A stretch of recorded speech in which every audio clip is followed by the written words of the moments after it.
क्या आपने कभी यह सोचा है कि दानवीर कर्ण, जिसे महाभारत का सबसे महान और अभागा योद्धा कहा जाता है, उसकी मृत्यु से ठीक पहले किस देवता ने उसकी परीक्षा ली थी?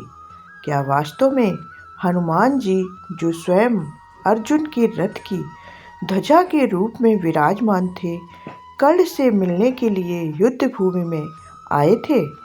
और सबसे महत्वपूर्ण प्रश्न यह है कि हनुमान जी ने कर्ण से ऐसा क्या कहा था जिसे सुनकर वह महावीर योद्धा भीतर तक चौंक गया और जिसकी गूंज उसके मन में मृत्यु के अंतिम क्षण तक बनी रही।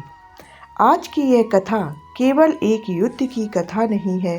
यह कथा है धर्म, आत्मबल, संदेह और सत्य के बीच होने वाले उस संघर्ष की जिसे हर मनुष्य अपने जीवन में कभी न कभी झेलता है।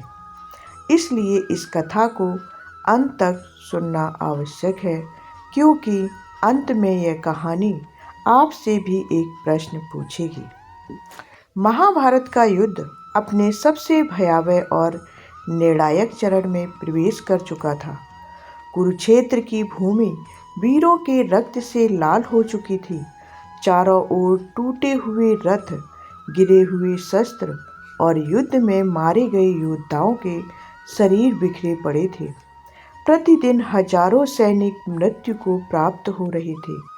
18 दिन का यह युद्ध अब अपने अंतिम मोड़ पर था। भीष्म पितामह सरसैया पर पड़े थे। गुरु द्रोणाचार्य युद्ध भूमि छोड़ चुके थे। घटोत्कच का वध हो चुका था और अब केवल वही योद्धा शेष थे जिन पर युद्ध का पूरा भार आ चुका था। इन सब के बीच एक युद्ध था जिसकी प्रतीक्षा स्वयं युद्ध भूमि कर रही थी, और वह था अर्जुन और कर्ण के बीच होने वाला निर्णायक संग्राम। 17वें दिन अर्जुन और कर्ण के बीच भयंकर युद्ध हुआ। बाणों की वर्षा से आकाश ढक गया था। दोनों योद्धा अपने अपने पराक्रम की पराकाष्ठा दिखा रहे थे। उस दिन कर्ण के पास अवसर था कि वह अर्जुन का वध कर दे, किंतु उसने ऐसा नहीं किया। किसी कारणवश कर्ण ने अर्जुन को जीवन दान दे दिया।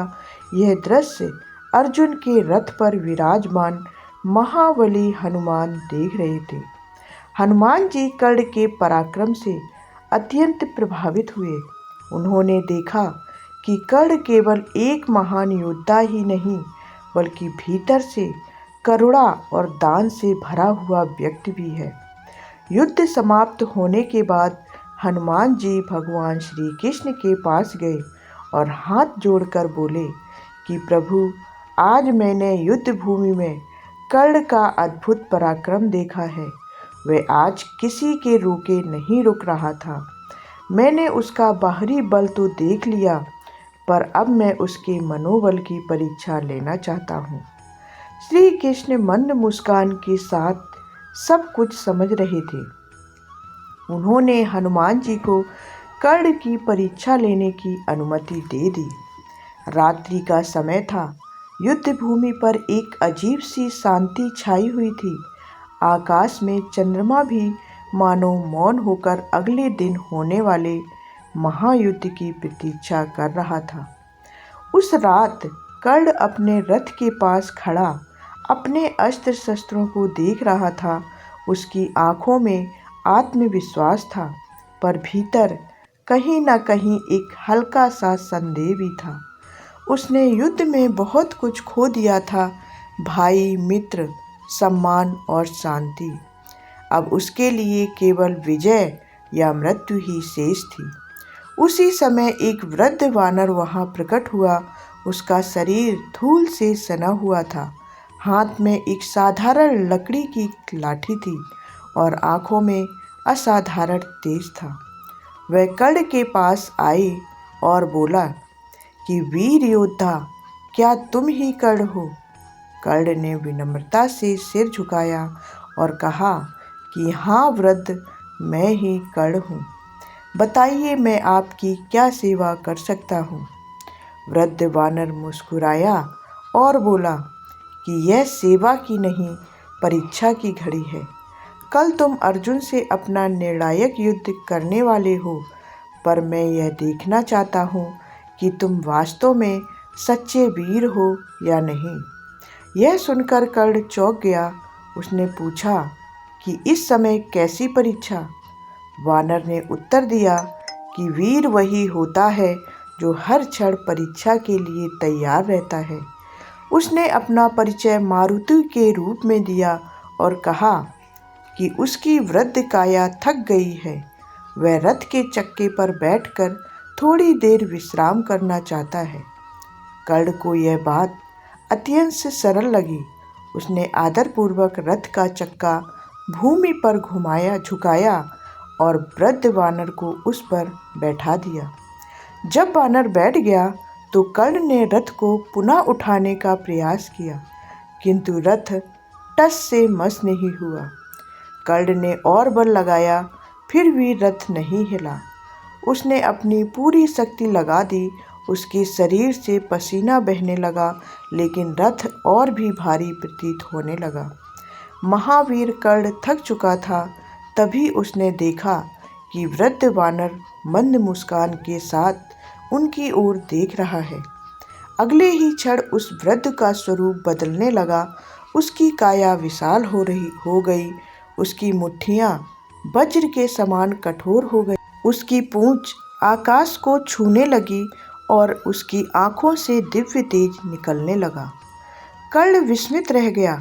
उसके सामने खड़े थे स्वयं महाबली हनुमान। कर्ण ने तुरंत हाथ जोड़ दिए और भावुक स्वर में पूछा कि प्रभु, ये कैसी लीला है?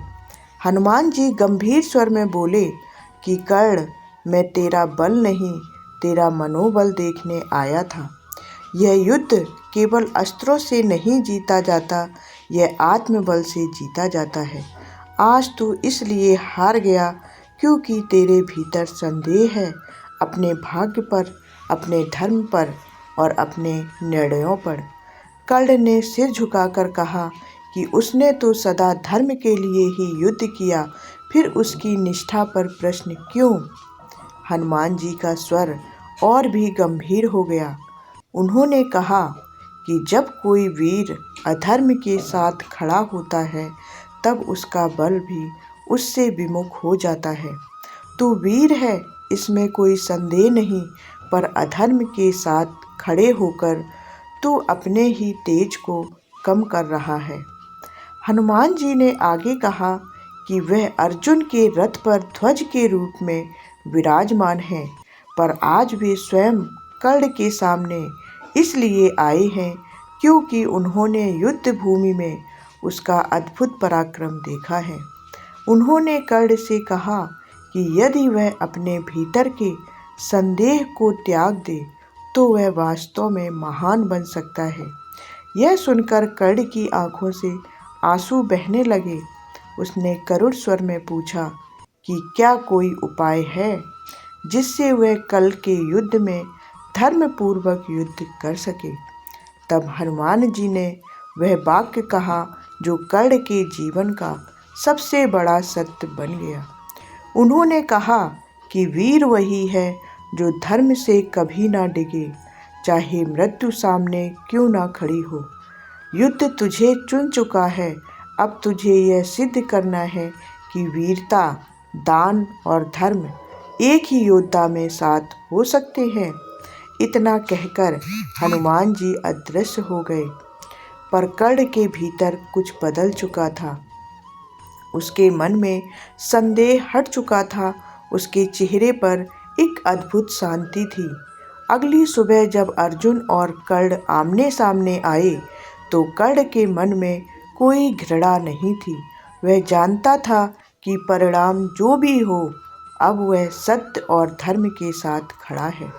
जब युद्ध के दौरान उसका रथ भूमि में धंसा और अर्जुन ने बाण उठाया, तब कर्ण ने सूर्य की ओर देखा। उस क्षण उसे हनुमान जी की वाणी पुनः सुनाई दी, मृत्यु आए या विजय, संकल्प अटल रहना चाहिए। यह कथा हमें यह सिखाती है कि बाहरी बल चाहे जितना भी हो, यदि आत्मबल और धर्म साथ ना हो तो वह अधूरा है। देवता भी उसी का साथ देते हैं जो भीतर से सच्चा होता है। कर्ण की यह कथा केवल उसकी मृत्यु की नहीं, बल्कि उसकी आत्मा की विजय की कथा है।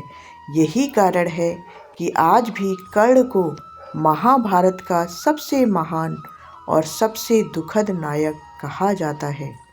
यदि यह कथा आपको भीतर तक छू गई हो तो इसे दूसरों तक अवश्य पहुंचाएं, क्योंकि ऐसी कथाएं केवल सुनी नहीं जाती, इन्हें महसूस किया जाता है।